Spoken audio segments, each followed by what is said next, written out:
नमस्कार। हमारे channel biology world में आपका स्वागत है। और आज हम 12th क्लास के एनसीईआरटी का second chapter sexual reproduction in flowering plants को डिस्कस कर रहे हैं। चलिए सबसे पहले इस चैप्टर से जो टर्म्स हैं उनको देख लेते हैं। दो टर्म्स हैं इसमें, सेक्सुअल रिप्रोडक्शन और दूसरा आ रहा है फ्लावरिंग प्लांट्स। तो पहले तो हम ये देख लेंगे कि आखिर सेक्सुअल रिप्रोडक्शन क्या होता है और दूसरा कौन से प्लांट्स होते हैं जिनको हम फ्लावरिंग प्लांट्स कहते हैं। चलिए, तो सेक्सुअल रिप्रोडक्शन एक्चुअल में क्या है? सेक्सुअल रिप्रोडक्शन वो है जहां पर किसी भी न्यू ऑर्गेनिज्म के डेवलपमेंट होने के लिए या न्यू ऑर्गेनिज्म के डेवलप करने के लिए क्या होता हो, गैमीट्स का फॉर्मेशन होता हो, गैमीट्स फॉर्मेशन होता हो। क्लियर है ना? और उसके बाद फ्यूजन ऑफ गैमीट्स होता हो, फ्यूजन ऑफ गैमीट्स मतलब इंडिविजुअल में गैमीट्स का फॉर्मेशन हो, और पता है गैमीट्स हमेशा हैप्लॉइड होते हैं, फिर गैमीट्स का फ्यूजन हो और इस प्रोसेस के थ्रू जो डेवलप होता है नया ऑर्गेनिज्म। तो ऐसे अगर इस प्रोसेस के थ्रू कोई नया ऑर्गेनिज्म डेवलप होता है तो उस रिप्रोडक्शन के प्रोसेस को हम सेक्सुअल रिप्रोडक्शन कहते हैं। अब आते हैं हम फ्लावरिंग प्लांट्स के टॉपिक में बात करने के लिए। प्लांट्स में आपने एल्गी को पढ़ा है, फंजाई को पढ़ा है, टेरिडोफाइट्स को पढ़ा है, जिम्नोस्पर्म और एंजियोस्पर्म्स को पढ़ा है। लेकिन फ्लावरिंग प्लांट्स कौन से होते हैं? केवल एंजियोस्पर्म्स, केवल एंजियोस्पर्म्स को फ्लावरिंग प्लांट की कैटेगरी में रखा गया है क्योंकि प्रॉपर फ्लावरिंग इन्हीं में ही होती है। और एंजियोस्पर्म की दो क्लासेस हैं जिनके बारे में आपने पढ़ा होगा, एक तो डाइकोटिलिडनी और एक मोनोकोटिलिडनी। तो हम शॉर्ट में लिख देते हैं, एक तो क्लास होती है डाइकॉट और एक क्लास होती है मोनोकॉट। ठीक है ना?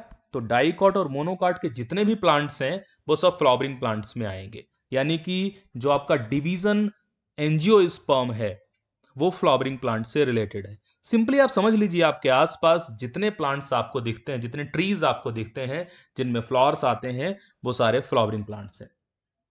थोड़ा सा एक टर्म है, आखिर स्टडी ऑफ फ्लावर क्या होती है? अगर हम फ्लावर की स्टडी करते हैं तो आखिर हमें यह भी तो पता होना चाहिए कि स्टडी ऑफ फ्लावर को क्या बोलते हैं। Anthology is called study of flowers. अब हम थोड़ा सा समझ लेते हैं आखिर फ्लावर अपने आप में है क्या। आपने सबसे सिंपल जो स्ट्रक्चर और सबसे सिंपल जो सिचुएशन देखी हुई है वो ये देखी हुई है, आपको स्टेम के करेक्टर्स के बारे में पता है। सपोज ये एक स्टेम है, ठीक है ना? आपको पता है स्टेम पर नोड्स और इंटर नोड्स हुआ करते हैं। क्लियर है ना? सपोज यहां से कोई लीफ निकली है, तो लीफ जहां से निकलती है वो क्या है? एक नोड है। क्या है? नोड। तो लीफ जहां से हम बना रहे हैं ये लीफ क्या है? इसको पॉइंट को बहुत अच्छे से समझिएगा। ये पार्ट अपने आप में एक नोड है। सॉरी, लीफ, ये लीफ है, लेकिन ये जो पॉइंट है स्टेम का इसको नोड बोलेंगे। ये स्टेम का क्या है? ये नोड है। और ये भी क्या है? ये भी एक नोड है। और इन नोड के बीच का जो ये गैप आ रहा है, ये जो गैप है, ये इसको हम इंटर नोड बोलते हैं। इंटर मीन्स ही गैप होता है।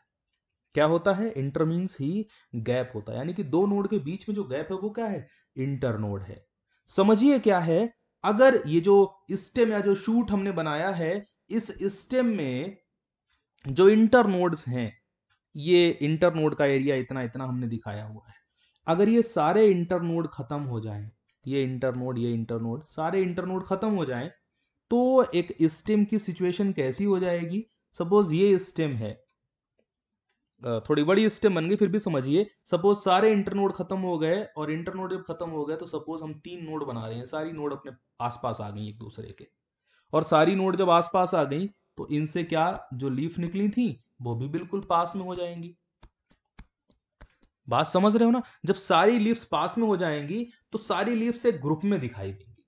अब आप समझिए, एक फ्लावर जो है, जो इसको हम एक फ्लावर बोलते हैं, एक फ्लावर है क्या? एक कंडेंस्ड शूट है। क्या है? Condensed shoot. इस पॉइंट को अच्छे से समझिएगा। मतलब एक ऐसी स्टेम जिसके जिसके जो इंटर नोड्स है ना, वो एक तरीके से डिलीट हो गए हैं और नोड्स बहुत पास पास आ गए हैं, और हर एक नोड से क्या निकल रहा है? एक फ्लोरल पार्ट निकल रहा है। कोई नोड कैलिक्स बना रहा है, जैसे हम यहां ले ले, बहुत सारे नोड यहां पे अरेंज हो गए। समझ रहे हो ना? बहुत सारे नोड हैं यहां पर। किसी नोड ने से एक लीफ, एक ये लीफ है, बहुत सारी लीफ्स निकली हैं, और हर एक लीफ एक फ्लोरल पार्ट बनाती है। क्या बनाती है? हर एक लीफ एक फ्लोरल पार्ट बनाती है। मतलब अगर हम देखें, जो कैलिक्स है ये भी एक लीफ है। हर एक कैलिक्स, मतलब इसी कैलिक्स की यूनिट को हम सेपल बोलते हैं। क्या बोलते हैं? कैलिक्स की यूनिट को हम सेपल बोलते हैं। तो जो सेपल है वो भी एक लीफ का मॉडिफिकेशन है। जो हमें कलरफुल पेटल दिखाई देता है, ये पेटल भी लीफ का मॉडिफिकेशन है। जो आपको इसमें स्टेमेंस दिखाई देते हैं, ये भी लीफ का मॉडिफिकेशन है। और सेंटर में जो आपको कार्पेल दिखाई देती है, फीमेल रिप्रोडक्टिव पार्ट, ये भी किसकी मॉडिफाइड फॉर्म है? एक लीफ की मॉडिफाइड फॉर्म है। क्लियर है ना?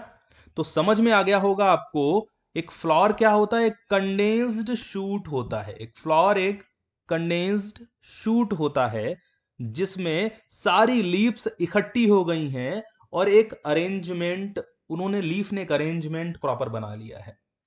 समझ गए ना? तो आपको समझ में आ गया होगा कि फ्लावर क्या होता है। नेक्स्ट वीडियो में फ्लावर के आगे के डिस्क्रिप्शन को हम लेंगे। इस टॉपिक में कुछ भी ना समझ में आया होगा तो आप मुझे इन्फॉर्म करेंगे कमेंट बॉक्स में। I will try to solve your problem definitely.